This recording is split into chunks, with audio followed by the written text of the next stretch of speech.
It's getting to that stage of the season where awards are given out. But who has been the most improved player in the entirety of Europe this season? We've got shouts from the Bundesliga, Serie A. We've got shouts in the Premier League too. All across Europe's included. Sam, Jack, myself, on with the pod. We promised to keep it light, light and airy and positive after 2 weeks where things have been pretty dark. So we've picked 3 players each that we think have hugely improved this season. Now, there are definitely more than 6 players in the world that have improved this season, but these are our personal picks. I'll give you the floor first. Okay, I picked 2 non-Premier League ones, one Nice. Premier League one, and I've got a couple of honourable mentions at the end. But yeah, as Sam says, there are so many different options that I could have gone down, so many different routes. I generally tried to pick players that did play the majority of last year. You know, they weren't injured and then suddenly turned up this year. They had to kind of show a real improvement. Yeah, and I did that too, yeah. Yeah, and I thought the best case that I could probably think of outside of the Premier League was Christoph Baumgartner Oh, nice. at RB Leipzig. Now, a lot of people at RB Leipzig and, well, watching RB Leipzig this summer kind of feared for them a bit this year. You know, if you lose Benjamin Šeško, if you lose Xavi Simons, if you lose Openda as well, all in the same summer, it did feel like it was going to be quite difficult for RB Leipzig to remain competitive. But they are the masters of selling. They always sell effectively. They've always got an idea of who they want to come in next.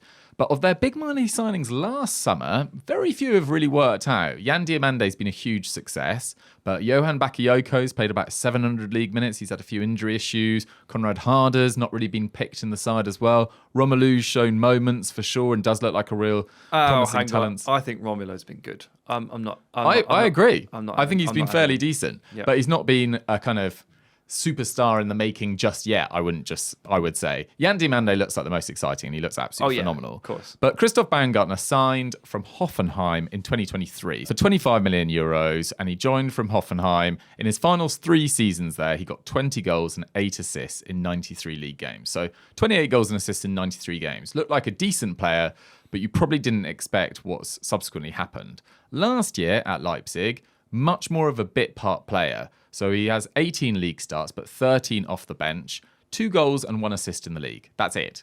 2 goals, 1 assist.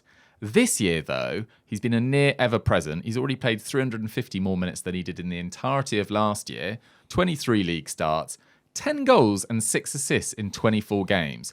Only the Bayern boys, the Bayern trio of Kane, Elise and Luis Diaz have been directly involved in more Bundesliga goals.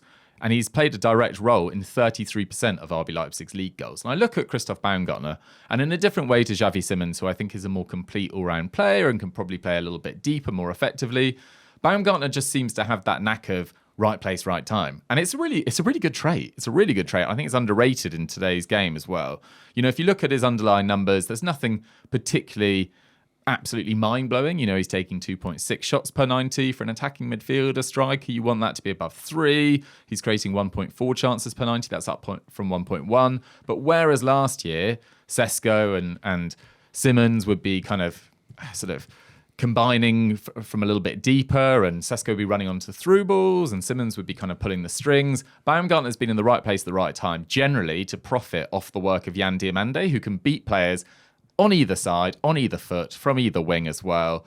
And he's been slightly more involved in play as well. His pass completion's gone up slightly, but it's just simply his effectiveness in front of goal and just picking up those right positions and carrying an RB Leipzig side that, yes, Jan Diamande's been a phenomenal success, but no one thought he'd necessarily be at this level just yet. He'd played, I think it was about 500 league minutes for Leganés last year, never played at this level before. So between Diamande and Baumgartner, they've kept RB Leipzig competitive, and I think Baumgartner's a real feel-good story. Yeah, I think for him to get 10 league goals this season and counting, considering that he is very rarely a part of the front 3, is a hell of an achievement. Because the front 3, I mean, you think about where the goals get apportioned, and like naturally the striker and Diamande and Nusa and Bakayoko are going to take your lion's share. There have been times where Baumgartner's played. I've seen him play in a midfield 3. I've seen him play in a midfield 2. So if you're playing in a 2 with 3 players ahead of you, at least, your chief responsibility is not going to be goals. So for him to put up those numbers in these situations and taking a really big share off a lot of those players, you know, you're talking about how Romulo hasn't pulled up too many trees and how Bakayoko's been in and out and not hugely impressive. Sure. I mean, actually, part of this is Baumgartner's fault because he's taking the share of goals and assists that they would probably expect to have. Now, that's very impressive. And in terms of like a leap year on year, I can't really disagree. He actually didn't come on my radar, but now you've said it, it seems really obvious. It's been a good one for him so far. Right, who was yours first, Sam? I've gone 2 Premier League and 1 European. A Premier League sandwich. Cool. So, first piece of bread here is Premier League. I love bread.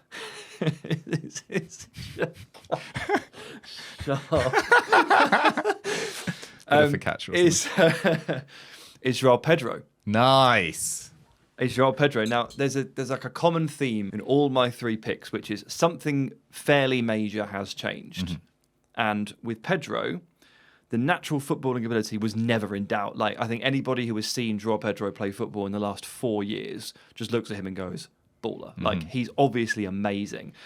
But when you end up costing £60 million and you end up moving to a super club, certain things are expected of you. And I went back to my ESPN transfer grades over the summer to see what I'd written about the deal, just to get a feeling of like how I felt about it at the time. Because obviously it was 8 months ago, it was ages ago, right? And basically what I wrote was this. His game is far more subtle than Delap's or Jackson's, and perhaps he's the closest thing to Roberto Firmino we've seen in the Premier League since Roberto Firmino. He's good for about 10 goals, then offers much more in terms of playmaking, flicks and chance creation. I think that was very fair. Absolutely. Very fair on Joao Pedro after he came to England and scored 9, 11, 9 and 10 goals in each of his 4 seasons. About 10. Can't really fault the maths on that one, can you? I may not be good at maths, but I can do rough averages. Well, at the time of speaking, 14 Premier League goals, 5 assists, and then 3 in the Champions League. He plays again before this podcast is released, so we'll see what he does. And if you wrap in his FA Cup and his Club World Cup, he's already over 20 for his time at Chelsea, and he joined in June. That's a leap. So he's a fantastic player. He's phenomenal. And anybody that was watching him at Watford in the Championship, just tearing the second tier and new one, like obviously a really good player, still only scored 11 goals that year. And he's kind of gone from this player that just looks brilliant, but sort of one of those players who you're like, oh, he's very talented. You can play across the forward line. And now you're like, Joao Pedro, Premier League striker, Roberto Firmino, second coming. I'm absolutely like very confident and very comfortable saying that. Whereas before I was kind of hinting at it, like he might be the closest thing we've seen since he just is. And the goal scoring pedigree that he is developing, for me, just he's shooting up in my estimations.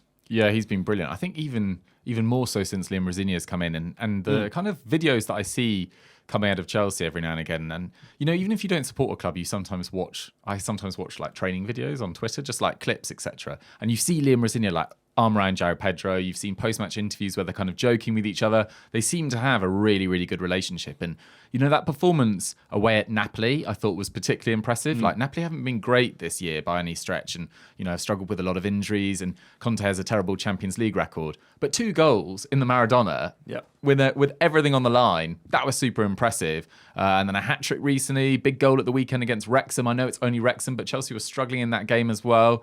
And I think I saw it earlier that only Cole Palmer, since Eden Hazard left, has ever scored more goals in a league season for Chelsea. So since, 2019? So he's already in very good territory and can easily surpass that in the next 2 months of the season still to go, 2.5. So well played, Joao Pedro. Thank you for not mentioning who the hat-trick was against. Okay, Dougie, who is your second I'd actually player? momentarily forgotten that. Right, my next one. I mean, we're focusing a lot on forwards. My next one is actually a defender, my final one. But I wanted to shout out Nikola Krstović at Atalanta. This is a player that I didn't take all that much notice of before he joined Atalanta because he was playing for Lecce. Although perhaps we all should take a little bit more focus on Lecce because Lecce helped develop Patrick Dorgu. Krstović has also turned into a really good player as well. But he's a 25-year-old Montenegrin forward that's in his 3rd year in Serie A. He played 2 years before for Lecce. He scored 18 league goals in 72 games, which doesn't sound all that impressive, but he was playing for a Lecce side that finished 14th and 17th. So, I mean, I watched a bit of Lecce when I was scouting Dorgu, and they were dreadful. It's not a they scout good side. because Morten Hjulman came through Lecce as well. Good They shout. scout very good players. Very good shout. But they never have enough of them around at the same time to be any good. And it was an interesting time to join Atalanta because Gasparini was leaving, the kind of forward whisperer, as it were. Everyone always explodes under him. So that was a little bit of a challenge. Gasparade, they call it. Yeah, exactly. And they also lost Retegui, who went to Qatar, who was the league's top scorer last year with 25 goals. And Lookman's future was also uncertain, although Lookman eventually stayed until January and then went to Atletico Madrid, but was in a bit of a mood with Atalanta for the first half of this season. So not the easiest scenario to walk in on. And Scamacca was coming back from a big injury as well. But I think he's been really impressive, particularly so in the last couple of months. I mean, he's on 9 goals and 6 assists now in 37 games for Atalanta. And Atalanta have only lost one of their last 11 league games. And Krstović in that run has scored 5 goals. He scored the same amount of league goals as Marcus Thuram, who hasn't been at his normal best, but Orsolini's also scored that amount. Berardi, regular goal scorers in Serie A. And given the fact he was arriving from Lecce, having never played for a club of this size, also experiencing the European League calendar for the first time as well, I've been pretty impressed. And actually, his underlying numbers suggest that it is really sort of transferable or continuable, let's say, or sustainable is the word I'm looking for, because his shots have gone from 4 per 90 to 5.5. That is by far the most in Serie A. That is loads. Yeah, crazy amounts. The next most in Serie A is Moise Kean, who always takes a lot of shots, and last year was an amazing finisher. This year has been poor by his own standards up until the last couple of months as well. But he's on 4.8. His chances created have nearly doubled. His dribbles per 90 have doubled. And his XG per 90 is now up to 0.87, which is topped only by Marlon in Serie A, and Marlon only joined in January, so it's a much smaller sample size. And that's the same as Erling Haaland in the Premier League. And when I watch Krstović, this is a guy of not that many outstanding physical qualities. You know, he's not particularly tall. I don't think he's particularly rapid, but he pulls off his markers really effectively. He's very good at getting separation, and he's a really clean ball striker, which is what always strikes me with him. Very, very, clean connector, pure striker. Very good at getting into the corners as well, and can create a little bit from wide as well when he pulls into that left channel. So I've been really, really impressed with him. He does have another game before this, like Joao Pedro, against Bayern Munich in the Champions League. I think that's going to be pretty tough for Atalanta, despite their victory against Dortmund. They've never kept a clean sheet in a Champions League knockout game, which is a pretty crazy stat. Someone was up early on the news doing Champions League Someone had coverage. their blazer on this morning. But Bayern Munich, have been, very, very impressive in this year's Champions League once again. I do expect them to kind of quite easily get past Atalanta, despite the fitness concerns of Harry Kane. But maybe Krstović can do something at some stage in that tie, but it feels a little bit unlikely. But he definitely deserves credit for being someone that went under my radar when he joined, and I've been impressed. Nice. Well, I learnt a lot just there, and looking at his career path, there's plenty more in store for him. He started in Montenegro, popped off to Serbia, then found himself in the Slovak top tier, only to be found by Lecce. Maybe we should be paying more attention to what Lecce are doing in their scouting. He was brilliant in the Slovak top tier. He scored an inordinate amount of goals, and I can't remember the name of the side that he was playing for, but they've never won a title, and he very, very nearly took them to the title. That's my boy. And there was a great James Horncastle article on him maybe 2.5 years ago when he signed for Lecce. And it was basically like, they went out with the intention of spending sort of 10 million euros on him. They got him 3.8. And they were like, okay, cool. That's a really interesting one. He started really hot at Lecce. He cooled off because the team cooled off. But he was he's a much more polished player than I think people give him credit for. He runs the channels, I think, really, really well. And whilst it hasn't been the easiest season having to kind of rotate with Scamacca, I do think he's a very, very talented player and nowhere quite near his ceiling yet. So, yeah, I like this pick a lot. Very nice, very nice. The team in question, Dunajska Streda, by the looks of it. DAC, Dunajska Streda. Titans. Yes, well, there you go. All right, the bread is in place. I've Let's get buttered to the the bread. filling. I've buttered and now it's the filling. Mm-hmm. It's a Portuguese sandwich. Ooh. Because the player in question is Goncalo Inacio. A Bifana. A Bifana indeed. Goncalo Inacio of Sporting. Now, he might be Portugal's next great centre-back, but he wasn't supposed to be. I'm fairly sure Portugal's next great centre-back was supposed to be Antonio Silva of Benfica, who shot to the fore at 18. And we were all very excited about him, and he was obviously playing first-team football every single week at 17, 18. And generally speaking, when you're doing that for one of Portugal's big clubs, I mean, João Neves, João Moutinho, there's a lot of examples here of players breaking through very early at that age. Cristiano Ronaldo, that's the third one I came to, and then becoming very, very good. But Silva has massively stalled out, and in his place has risen Inacio, who's kind of just stepped into that Pepe, Jose Font kind of mould and said, "Yep, I'm going to be starting for Portugal and one of the top defenders in this league." And he is now 24 years of age. He is completing his 6th full professional season, and he has 19 caps for Portugal. No one bats an eyelid when he plays a key qualifier or just a really important game. He'll go to the World Cup and he'll play, and he's left-footed. And I'm starting to get to this point now where, like, okay, people are not going to be able to ignore Inacio for much longer. And the key here, the big change, it's something Jack and I have spoken about on and off really just over the last couple of months, just casually. He has moved from a back 3 system to a back 4. And for so many people, that just answers so many questions that they probably weren't willing to gamble on beforehand. Because if you play in a back 3 as a centre-back, you get a lot of help. Systematic, sure, but the spaces you have to cover are smaller and the role is different. A lot of players look really, really good in a back 3, and then they move to a back 4, and it's just a lot harder, and they don't look anywhere near as good. So I think football in general has a bit of a hesitancy around these players.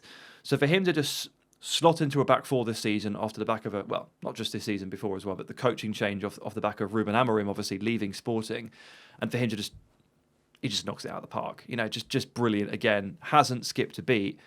I think all those questions are starting to disappear.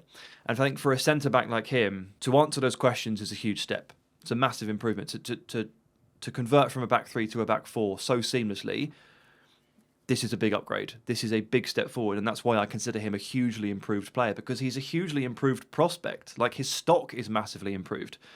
And in terms of Inacio himself as a skill set, that he can operate high up. He's a good all-rounder in that sense. He's a good defender. He's also just one of the best long-range passers from that position that you will find in Europe. And particularly with the left foot, I would really struggle to find a player across Europe who can ping a long-range switch with his left as well as Inacio, which is just one of the most attractive things in football. It really is. Isn't it? It really is. That's a very good shout as well. And I was keen not to, on this podcast, at least with my suggestions, constantly talk about the summer and who could move where, but left-footed centre-backs. Yeah, I mean, Nico Schlotterbeck's high up a lot of people's lists.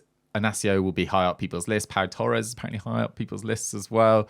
So I think he'll Marco be in Marco Senesi. I think he'll be in the discussion for a lot of clubs. I think that was a good suggestion. Right, I am going back to, after my trip to Leipzig and Atalanta, the more sort of niche clubs, I'm going to Sunderland.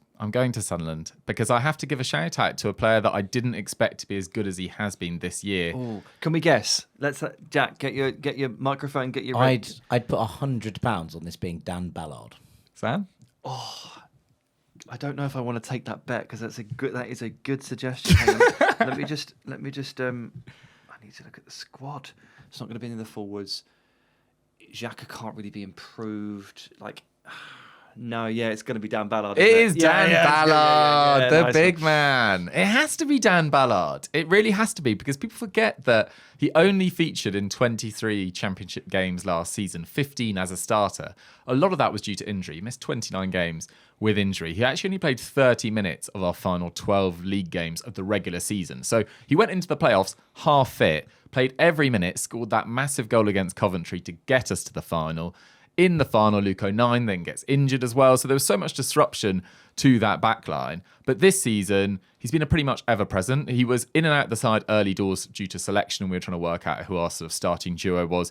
Now it's Ballard and Alderete. And actually, Alderete had a really difficult spell around kind of Christmas time, maybe overcomplicating it a little bit. Ballard has really kind of taken this defence, particularly with Mukiele having been injured for the last couple of weeks as well. And he's been absolutely exceptional for a side that, don't necessarily play or don't necessarily defend it's not the most complicated style to fit in it, but the way he can put his head in front of everything. And his body in front of everything. It's so impressive.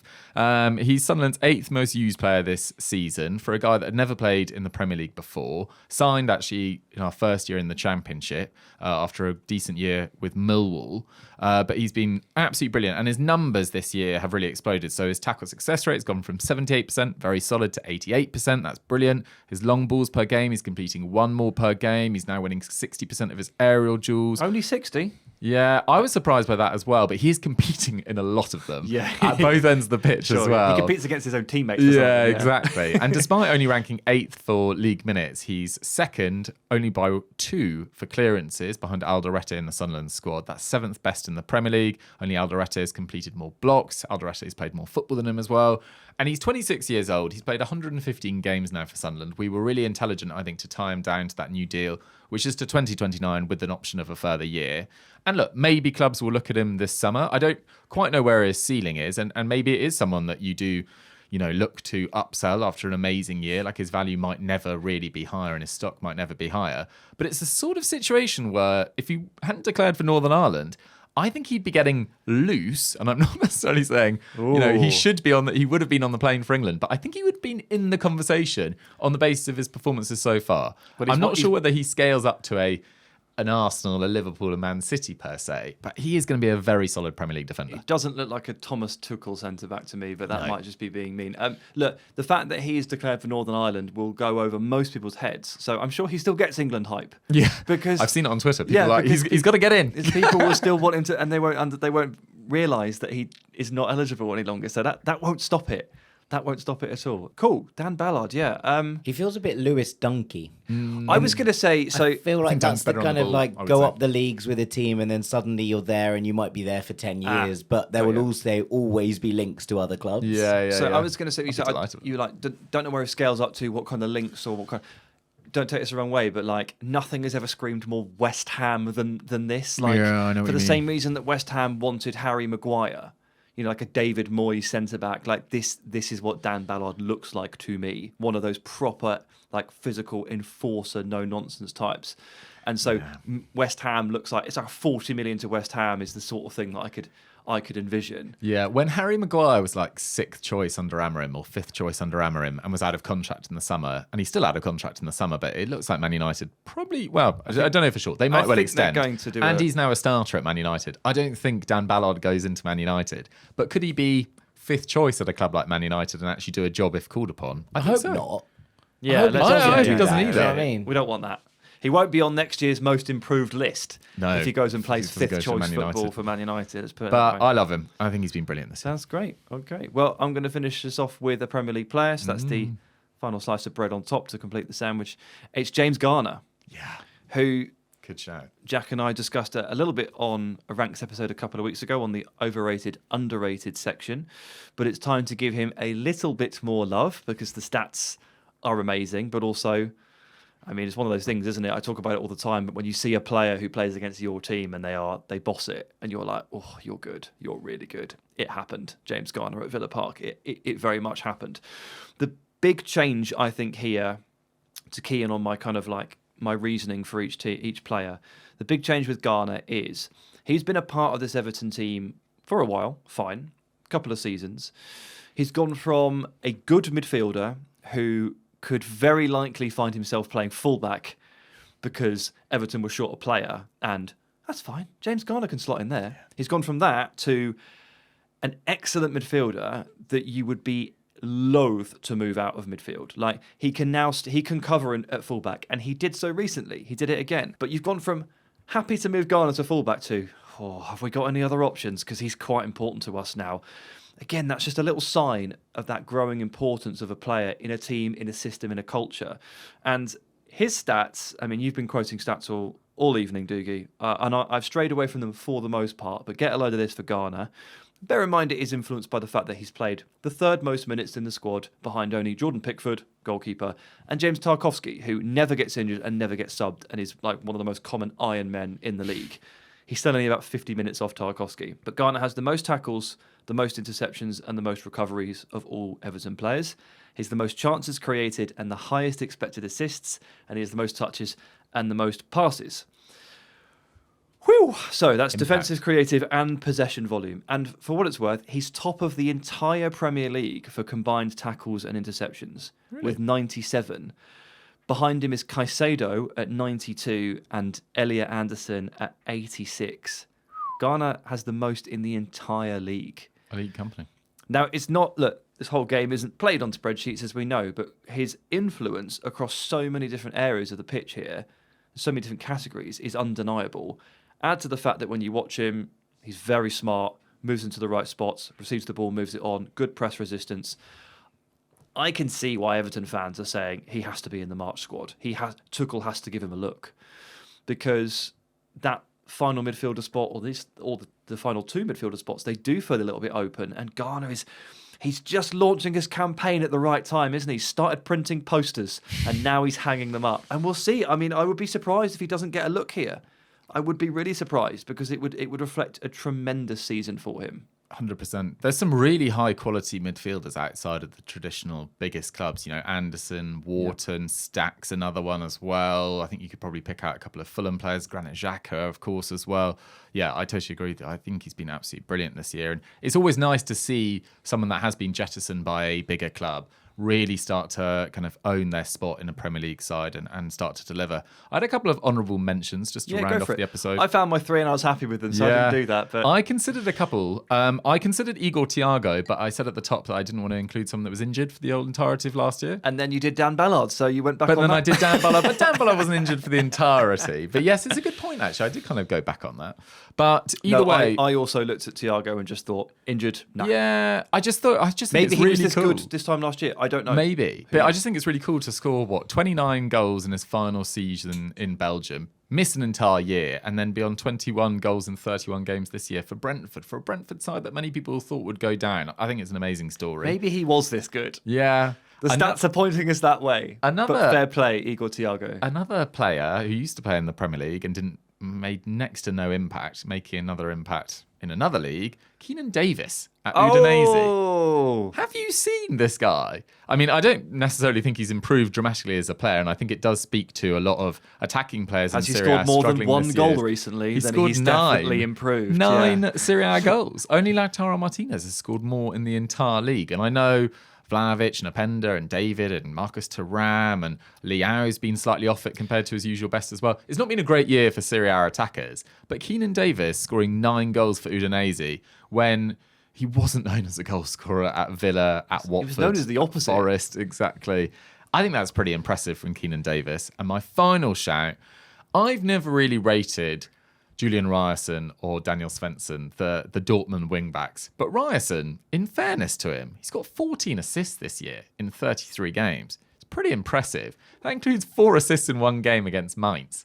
4 assists in one game. He's pumping his numbers on set pieces, though, isn't he? He's doing a Nico Paz, Dougie. It's still impressive, though. And only Michael Olise can top his 11 Bundesliga assists. I think that's pretty impressive from Julian Ryerson, who I don't think is a phenomenal player, but he's definitely had a decent year. It's 14 assists. 14 assists. I mean, that is like... in all competitions. Dimarco has roughly this, and he's like the most creative player of all time. So, like... It's pretty impressive. I think it's fair to say that Ryerson's having a... I think Dimarco might be on something like 15 or 16. And Dimarco's been, I think, the outstanding player in Serie A so far this season. I'm surprised no one put Dimarco in to their shouts here. Because he's class, always has been, mate. Yes, but last year there were people framing Dimarco as the man who was responsible for Inter's demise in the Champions League final. And this year, I'm with Dougie. He's Serie A Player of the Year as long as Inter don't muck it up from here. Yeah. I don't see how anyone really gets past him. Yeah. That's a big shout. The other one I wanted to throw in was Flo Balogun at Monaco. He has now scored more goals this season than his previous 2 seasons combined. And I was listening to a couple of people talking about his improved hold-up play and how it's kind of brought Monaco to this place. I mean, obviously they beat PSG last weekend, but they've been on a cracking run of form, really, since that hammering they took at the hands of Madrid in the Champions League. They had like a team meeting the next day, and I don't think they've lost in the league since.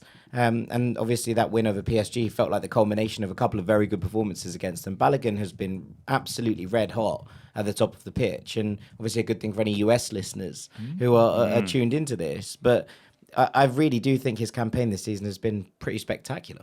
I like it. Fantastic. Well, that was nice, wasn't it? Very positive. I promised light and airy. I feel better. I meant the topic. I meant the nature of my bread in my sandwich. Your sandwich shack got me hungry as well. Yeah, it was good. It was good. Yeah, absolutely. Yeah, fantastic. Well, I was delighted to bring some positivity to the world after 2 very dark weeks. And I feel like I will take a hop, skip and a jump out of this studio rather than sauntered shoulders, head bowed. Into Galatasaray Liverpool. Yes, absolutely. No spoilers, guys. Yeah. Goodness me, no. Right. All that's left to do is to say thank you, Dougie. Thank you, Sam. Thank you, Jack. Always a pleasure, Samuel. And thank you for listening. We will see you same time next week. Thank you so much for watching another episode of The Truth Podcast. If you enjoyed it, please do like the video, leave a comment on future topics you'd love to see, and subscribe to the channel too. Adios.